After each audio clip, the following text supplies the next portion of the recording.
Hey, welcome back. So in here we want to get this returned data and add it to our table. Okay, so let's see how we can go about doing that. So here, remember that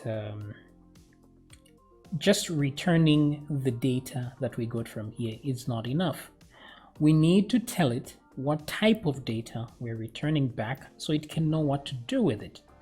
This is important because if you're doing a lot of reading, if this is a very complex app, complicated app, you have many buttons here that do a lot of things and so on. So every time you click on a button and you send some information to the server, it has to at least know what that information is for and how to handle it.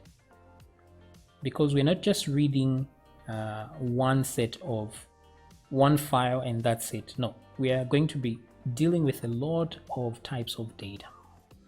So here we must tell it what the type is. The same way we send a data type here, we sent it, we must send it here as well. So what do we do here in order to do that? Well, one way to do this is to create a segment for data. So I'm just going to say at this point here, I'm going to create an array here which says, actually, let me create the array right here. So this is the array that we've created to add those items, right? But let's create another one. This one will be, I don't know what we can name this one. Maybe let's name it maybe not obj, we have that. Let's try info, just info.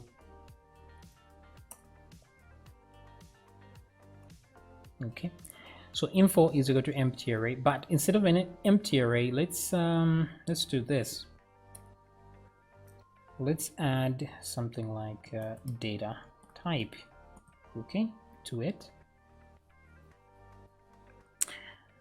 But I would rather this is an object. Okay, I'd rather this is an object. So instead of all this, let's create an object. So say is equal to, like that. So this is how you create an array, but I can easily convert an array into an object the same way I did it here. Even though it's an empty array, I'll do this and make it an object. Okay, so now what I can do is I can say info data type, like so, is equal to, so what is the data type? It's read, okay, which is right there. Or just to make it more universal, I would just say obj data type, like so. So like this, what I can do is, it won't matter what the data type is, I can just put it above there, like so. Oh, nope, I have to put it in here because I have to make sure this is an actual object. Okay, like so. So here I will say set data type right there. So we've set the data type. So all we have to do now is use info right here and say info, just the data itself now is equal to this array here. Copy, paste. Okay, and then now I can do a JSON encode of info and send that back. Okay, so that may seem a little bit confusing, but do not worry. What we have done here is created something like an array, and then we've created the memory location called data, where we're going to have our data returned. And then the other one is going to be data type, so that we know what to do with that data once we get it. Okay, so let me come back here and see, let's see what we will get this time. I'll refresh. So we have a syntax error It's saying unexpected if on line 23. So where is line 23? So that's because we missed a semicolon over there. Silly mistake, yes. And now we get our data. So I want you to notice, if I move up here, you see that we have first data type, which is equal to read, and then we have data, which is equal to the rest of this. So things did work out after all. So now, once I have this, I can just go to my JavaScript page where we are handling the result here, and let's see what we can do with the result. So first of all, excuse me, if the result is not empty, right? So if result is not empty, like so. Actually, let me just do this. If I say if result is equal to nothing, return, like that. So this is just going to exit the function if result is empty. Then if we get to this point, then result was something. So then we can say something like var. Let's create obj just so we can have some consistency, right? Obj is equal to json.parse. So let's parse the result now. Okay, that way we're creating an object again. So this object now contains data type and the actual data. So let's say if obj dot, here we use dot and not those arrows, data type is equal to read, and then we do something here. Okay. So if it's equal to read, let's send it to a function that creates a table. So that function is going to, we're going to call it refresh table, like so. And then we're going to pass in the data that we want to be used in the table. And it's going to be object.data, because that's where we actually sent it, data. Okay, save that. Now to create the function refresh table. That way we don't get an error. I'll say data there. Okay, so all we have to do now is loop through the data, and then we're good to go. Now the data is, let me come back here for a second and check it out. This is an array of objects, so it's an array, so we just have to loop through it. So say for, like that, okay, and then data. So we are looping through the data, and each time we are getting one row of the data, which is an object. Okay, so once we do that, let me put a semicolon there. Let me come back here for a second. Now I need to be able to grab this part so I can loop through it.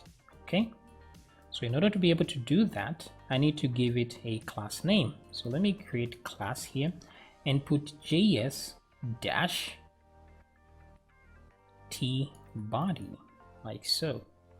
Now the JS is just to remind me that this class is, I'm using this class for JavaScript purposes and not for styling, but this is not really needed. I can just do it like that, it's all good, but this makes it more clear what I'm doing. So I want to grab this, delete what's in here, and replace it with the new data. So what I will do here is I'll say variable t-body, we're just going to call it the t-body, right, is equal to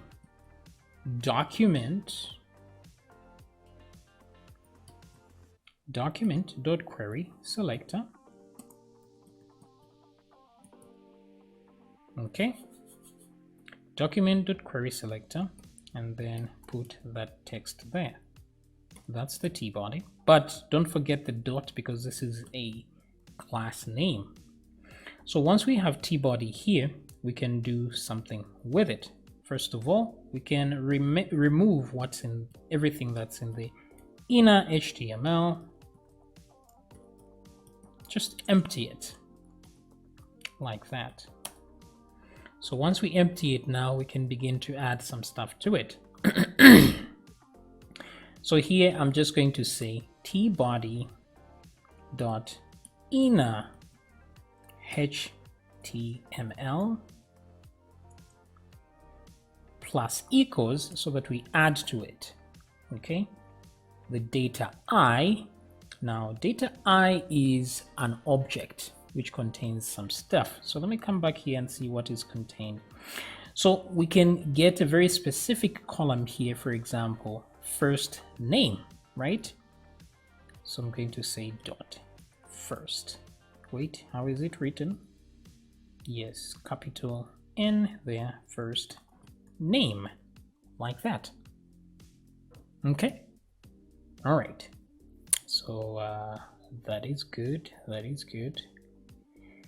So let me come back here and refresh my page.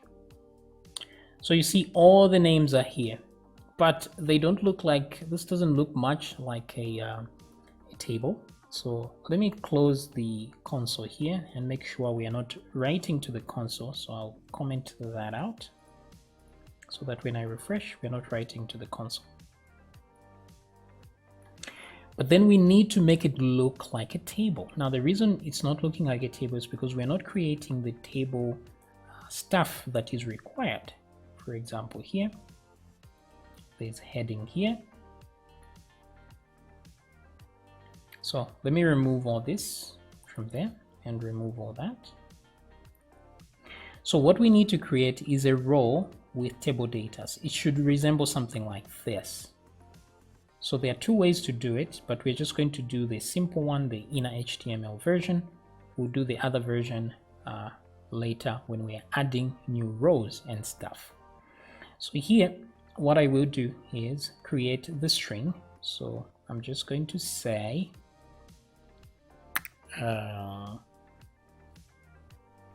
wait a second here.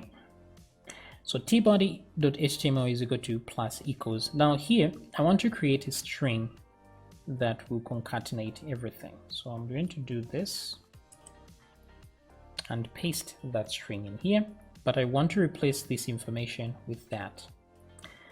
Now, using JavaScript as the latest tools, I can do this by putting some backticks here, one backtick there and another there, like this. So I put this in backticks, and then I will get this and put it here directly. But then what I will do is put it in curly brackets like that, and then put a $sign outside like so. So once I do this, this becomes a variable like that. So let's see if that sorts our problem out.